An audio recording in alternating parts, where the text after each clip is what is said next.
നമ്മുടെ ലാലേട്ടന്റെ 'ബറൂസ്' എന്ന ചിത്രം തിയേറ്ററിൽ എത്തിയതോടുകൂടെ തന്നെ നമ്മുടെ നടൻ പൃഥ്വിരാജ് എയറിൽ പോയിരിക്കുകയാണ്. അതിനുള്ള പ്രധാന കാരണം എന്താന്ന് വെച്ചാല്, ലാലേട്ടന്റെ പല സിനിമകളും റിലീസ് ചെയ്യുന്നതിന്റെ മുന്നേ പൃഥ്വിരാജിന്റെ അടുത്ത് ചിലപ്പോ പൃഥ്വിരാജ് സിനിമകളുടെ പ്രൊമോഷൻ സമയത്തോ അല്ലെങ്കില് ലാലേട്ടൻ സിനിമകളുടെ എന്തെങ്കിലും പ്രൊമോഷൻ സമയത്തോ ഒക്കെ വരുന്ന സമയത്ത് പൃഥ്വിരാജിന് ലാലേട്ടൻ സിനിമകളെക്കുറിച്ച് ചില ചോദ്യങ്ങൾ നേരിടേണ്ടി വന്നിട്ടുണ്ട്. ആ ഒരു ചോദ്യങ്ങൾക്ക് കൊടുത്ത മറുപടികളാണ് ഇപ്പോൾ സോഷ്യൽ മീഡിയയിൽ എയറിൽ പോയിക്കൊണ്ടിരിക്കുന്നത്. അത് എങ്ങനെ, അതുപോലെ തന്നെ എത്രത്തോളം വിമർശനമാണ് പൃഥ്വിരാജ് സോഷ്യൽ മീഡിയയിൽ നേരിടേണ്ടി വന്നുകൊണ്ടിരിക്കുന്നത് എന്നൊക്കെ നമുക്ക് ജസ്റ്റ് നോക്കാം. മരക്കാരനെക്കുറിച്ച് അദ്ദേഹം ആ ഒരു ചിത്രം റിലീസിന്റെ മുന്നേ കൊടുത്ത ഒരു ഇന്റർവ്യൂവിലാണ് അദ്ദേഹം ഇങ്ങനെ പറഞ്ഞിട്ടുണ്ടായിരുന്നത്. ആ പടം ബിസിനസ് വൈസ് നേടിയ എമൗണ്ട് ഈസ് ഹ്യൂജ്. ഒരു മലയാള സിനിമയ്ക്ക് ഇത്രയും നേടാൻ കഴിയുമോ എന്ന് ഞാൻ അത്ഭുതപ്പെട്ടു പോയി എന്ന്. ആ ഒരു പടം മരക്കാറ് തിയേറ്ററിൽ എത്തിയതിന് ശേഷം വലിയ രീതിയിലുള്ള ട്രോൾ തന്നെയായിരുന്നു പൃഥ്വിരാജിന് ആ ഒരു സമയത്ത് നേരിടേണ്ടി വന്നിട്ടുണ്ടായത്. പൃഥ്വിരാജ് പറഞ്ഞിട്ടുണ്ടായത് ആ ഒരു സിനിമയുടെ ബിസിനസ് വൈസ് വളരെ വലുതാണ്. എത്രത്തോളം കളക്ഷനാണ് ആ ഒരു സിനിമ റിലീസിന്റെ മുന്നേ തന്നെ നേടിയത് എന്നൊക്കെ പറഞ്ഞ് ഒരു തള്ള് രൂപത്തിൽ തന്നെയായിരുന്നു ആഹ് പൃഥ്വിരാജ് അവിടെ വാചാലമായി സംസാരിച്ചിട്ടുള്ളത്. പക്ഷെ നമുക്ക് റിലീസിന്റെ ശേഷമാണ് അത് തള്ള് രീതിയിലാണെന്ന് മനസ്സിലായത്. ആ ഒരു സമയത്ത് നമുക്ക് ആ ഒരു പ്രസ്താവന ഒരു തള്ള് രൂപത്തിൽ ഫീൽ ചെയ്തില്ല. അതുപോലെ പൃഥ്വിരാജിന് മറ്റൊരു പ്രോഗ്രാമിന്റെ ഇടയിൽ മലൈക്കോട്ടെ വാലിബൻ എന്ന ചിത്രത്തിനെ കുറിച്ച് ഒരു ചോദ്യം നേരിടേണ്ടി വന്നു. ആ ഒരു സിനിമയെ കുറിച്ചുള്ള എന്തെങ്കിലും രണ്ട് വാക്ക് അഭിപ്രായം പറയൂ എന്ന് പറഞ്ഞപ്പോൾ പൃഥ്വിരാജ് പറഞ്ഞത്, എനിക്കതിൻ്റെ വൺ ലൈൻ സ്റ്റോറി അറിയാം, ഞാൻ ഭയങ്കര എക്സൈറ്റഡ് ആണ് എന്നാണ് പൃഥ്വിരാജ് ആ മലൈക്കോട്ടെ വാലിബൻ എന്ന ചിത്രത്തെ കുറിച്ച് പറഞ്ഞത്. സിനിമ തിയേറ്ററിലെത്തി വൻ കട്ട നെഗറ്റീവ് നേരിടേണ്ടി വന്നപ്പോൾ വീണ്ടും പൃഥ്വിരാജ് എയറിൽ പോയി. അതുപോലെ പൃഥ്വി 'ബറോസ്' എന്ന ചിത്രത്തെക്കുറിച്ച് പറഞ്ഞത് ഇതായിരുന്നു, എൻ്റെ ജീവിതത്തിൽ ഇതുപോലൊരു സ്ക്രിപ്റ്റ് ഞാൻ വായിച്ചിട്ടില്ല എന്നായിരുന്നു 'ബറോസ്' എന്ന ചിത്രത്തെക്കുറിച്ച് അദ്ദേഹം പറഞ്ഞിട്ടുള്ളത്. അതോടൊപ്പം തന്നെ ലാലേട്ടൻ ഒരു കുട്ടിത്ത സ്വഭാവമുള്ള ആളാണ്. ലോകത്ത് ഇതുപോലൊരു സ്ക്രിപ്റ്റ് ഒരു കുട്ടികളെ മനസ്സുള്ള ഒരാൾക്ക് മാത്രമേ സംവിധാനം ചെയ്യാൻ വേണ്ടി സാധിക്കുകയുള്ളൂ. അങ്ങനെ നോക്കുന്ന സമയത്ത് ലാലേട്ടൻ തന്നെയാണ് ലോകത്തിലെ പല സംവിധായകരെയും എടുത്തു നോക്കുന്ന സമയത്ത് ഈ ഒരു സിനിമ സംവിധാനം ചെയ്യാൻ യോഗ്യൻ ലാലേട്ടൻ മാത്രമാണ് എന്നാണ് പൃഥ്വിരാജ് ഒരു പ്രോഗ്രാമിൻ്റെ ഇടയിൽ പറഞ്ഞത്. അതുമൊക്കെ കൂട്ടിച്ചേർത്താണ് പൃഥ്വിരാജിന് ഇപ്പോൾ സോഷ്യൽ മീഡിയയിൽ നല്ല രീതിയിൽ ട്രോൾ നേരിടേണ്ടി വന്നിരിക്കുന്നത്. ഈ ഒരു പ്രസ്താവനകളെല്ലാം റിലീസിന്റെ മുന്നേ വരെ യാതൊരു പ്രശ്നമോ കാര്യങ്ങളോ ഒന്നുമില്ല. പൃഥ്വിരാജ് പറഞ്ഞതിനോട് ഫാൻസും കാര്യങ്ങളെല്ലാം യോജിച്ചു. ആ ഒരു കട്ടിങ്ങും കാര്യങ്ങളെല്ലാം ഫാൻസ് എടുത്ത് ആഘോഷിച്ചു.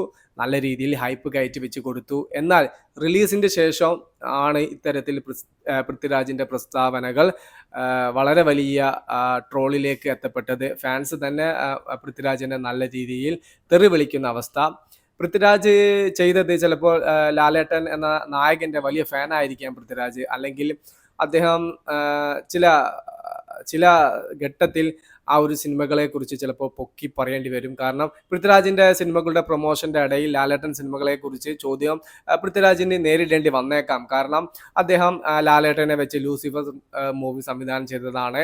എമ്പുരാൻ മൂവി പല ഘട്ടത്തിൽ ഷൂട്ടിംഗ് കാര്യങ്ങളെല്ലാം പ്രീ പ്രൊഡക്ഷൻ നടക്കുന്നു. അതുപോലെ ഷൂട്ടിങ്ങിന്റെ കാര്യങ്ങളെല്ലാം സംസാരിച്ചു വരുന്നു. അതുകൊണ്ട് തന്നെ ലാലേട്ടന്റെ അടുത്ത് വരാനിരിക്കുന്ന 'ബറോസ്' എന്ന ചിത്രങ്ങളെ കുറിച്ചും അതുപോലെ മറ്റുള്ള സിനിമകളെ കുറിച്ചെല്ലാം പൃഥ്വിരാജിന് ചിലപ്പോൾ ചോദ്യം നേരിടേണ്ടി വരും.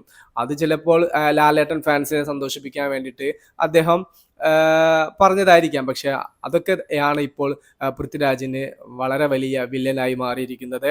ഈ ഒരു ട്രോൾ പോസ്റ്റിന്റെ അടിയിൽ വരുന്ന കമന്റ്സുകൾ നമുക്ക് ജസ്റ്റ് ഇനിയൊന്ന് വായിച്ചു നോക്കാം. കമന്റ്സുകൾ വളരെ രസകരമാണ്. ചില കമന്റ്സുകളൊക്കെ ഞാൻ ഒഴിവാക്കും. അത്രയും ചീപ്പ് ഭാഷയിലൊക്കെയാണ് എഴുതി വെച്ചിട്ടുള്ളത്. അവസരവാദി തള്ളുവീരൻ ഒരു കമന്റ് കേട്ടോ. പൃഥ്വിരാജ് മോഹൻലാൽ ഫാൻസ് ഒന്നുമല്ല. ആദ്യം മമ്മൂട്ടിയുടെ പിറകെ നടന്നു, മമ്മൂട്ടി അടുപ്പിച്ചില്ല. മോഹൻലാലിന്റെയും മമ്മൂട്ടിയുടെയും ഫാൻസിനെ വശത്താക്കാനാണ് പൃഥ്വിരാജ് നടക്കുന്നത്. പൃഥ്വിരാജ് മമ്മൂട്ടിയെ കാണുമ്പോൾ മമ്മൂട്ടി ഫാൻ എന്നും മോഹൻലാലിനെ കാണുമ്പോൾ മോഹൻലാൽ ഫാൻ എന്നും ആണെന്നും പറയും. കള്ള രായപ്പൻ എന്നൊക്കെയാണ് ഒരു ദേവസ്യ നായർ എന്ന് പറയുന്ന ഒരാള് കമന്റ്സായി രേഖപ്പെടുത്തിയിരിക്കുന്നത്. ദളപതി ശ്രീനാഥ് എന്ന് പറയുന്ന ഒരാള് കമന്റ്സ് രേഖപ്പെടുത്തിയിരിക്കുന്നത്, ലോകേഷിന്റെ അടുത്ത 10 പടത്തിന്റെ കഥ എനിക്കറിയാം, ഇവന്റെ ഒഴികെ എല്ലാ പടവും തള്ളും എന്നിട്ട് പൊട്ടിച്ചും കൊടുക്കുമെന്നാണ് നിജിൽ നിജീഷ് കമന്റ്സായി രേഖപ്പെടുത്തിയിരിക്കുന്നത്. അതുപോലെ മറ്റൊരു കമന്റ്സ് വന്നിരിക്കുന്നത്, ഇവൻ ശരിക്കും ലാൽ ഫാൻസിനെ ഊമ്പിച്ച് ജീവിക്കുന്നവനാണ്. ഇവന്റെ ബുദ്ധി അപാരം തന്നെ. അങ്ങനെ തള്ളിയത് കൊണ്ടാണ് രാജപ്പൻ എന്ന് വിളിച്ചവർ ഇപ്പോൾ രാജു എന്ന് വിളിക്കാൻ തുടങ്ങിയത്. അത് പുള്ളിക്കറിയാം. അർജുൻ എസ് പറഞ്ഞിരിക്കുന്നത്, എന്നിട്ട് ഇവൻ എല്ലാം കൃത്യമായി പ്രവചിക്കുന്നവൻ ആണെന്ന് ഫാൻസ് പറയുമെന്ന്. അങ്ങനെ വളരെ രസകരമായിട്ടൊക്കെയാണ് ഈ ഒരു കമന്റ്സ് സെക്ഷൻ പോയിക്കൊണ്ടിരിക്കുന്നത്. കൂടുതൽ ഭാഗങ്ങൾ എനിക്ക് എടുത്ത് വായിക്കണം എന്നുണ്ട്. പക്ഷേ ഇവിടെ പറയാൻ അറപ്പ് തോന്നുന്ന രീതിയിലാണ് കമന്റ്സ് കാര്യങ്ങളെല്ലാം രേഖപ്പെടുത്തിയിരിക്കുന്നത്. പൃഥ്വിരാജിനെതിരെയാണ് എല്ലാ കമന്റ്സും കൂടുതലും വന്നിരിക്കുന്നത്. പൃഥ്വിരാജിന്റെ ഭാഗത്ത് തെറ്റുണ്ടോ എന്ന് ചോദിച്ചാൽ ചില വാക്കുകൾ അദ്ദേഹത്തിന് ചില സിറ്റുവേഷനിൽ പറയേണ്ടി വന്നു. അതൊക്കെ പ്രശ്നമായി മാറിയത് ഈ മരക്കാരും മലക്കോട്ട വാലിബനും ഇപ്പോൾ റിലീസായ ബറോസൊക്കെ തിയേറ്ററിൽ വലിയ പരാജയം നേരിടേണ്ടി വന്നതുകൊണ്ടാണ്. ആ ഒരു സിനിമകളെല്ലാം വളരെ വലിയ ബ്ലോക്ക് ബസ്റ്റർ വിജയം കൈവരിച്ച സിനിമകളായി തീർന്നെങ്കിൽ പൃഥ്വിരാജ് എന്ന നടനെ ഈ പറഞ്ഞ ഈ ഒരു തെറി വിളിച്ച ആൾക്കാരെല്ലാം തലയിൽ കയറ്റി വെച്ച് നടന്നേനെ. ഇതിനോട് നമുക്ക് കൂടുതലായിട്ടൊന്നും പറയാൻ സാധിക്കില്ല. കാരണം ഫാൻസാണ് ഇതിനെതിരെ കമന്റ്സ് കാര്യങ്ങളെല്ലാം കൊണ്ടിരിക്കുന്നത്. എല്ലാവരുടെ ഭാഗത്തു നിന്നും കമന്റ്സ് കാര്യങ്ങളെല്ലാം നല്ല ഊക്ക് തന്നെയാണ് പൃഥ്വിരാജിന് വന്നുകൊണ്ടിരിക്കുന്നത്. നമ്മുടെ വായ കൊണ്ട് വീണ ചില കാര്യങ്ങൾ ചില സമയത്ത് നമുക്ക് പ്രശ്നമായി വരും എന്നതാണ് പൃഥ്വിരാജിന്റെ ഈ ഒരു ട്രോളിൽ നിന്നും നാം മനസ്സിലാക്കുന്നത്. ബറോസ് മൂവി കണ്ടവർക്ക് എന്ത് തോന്നി ജസ്റ്റ് ഒന്ന് കമന്റ് ആയിട്ട് രേഖപ്പെടുത്തുക. Okay, by.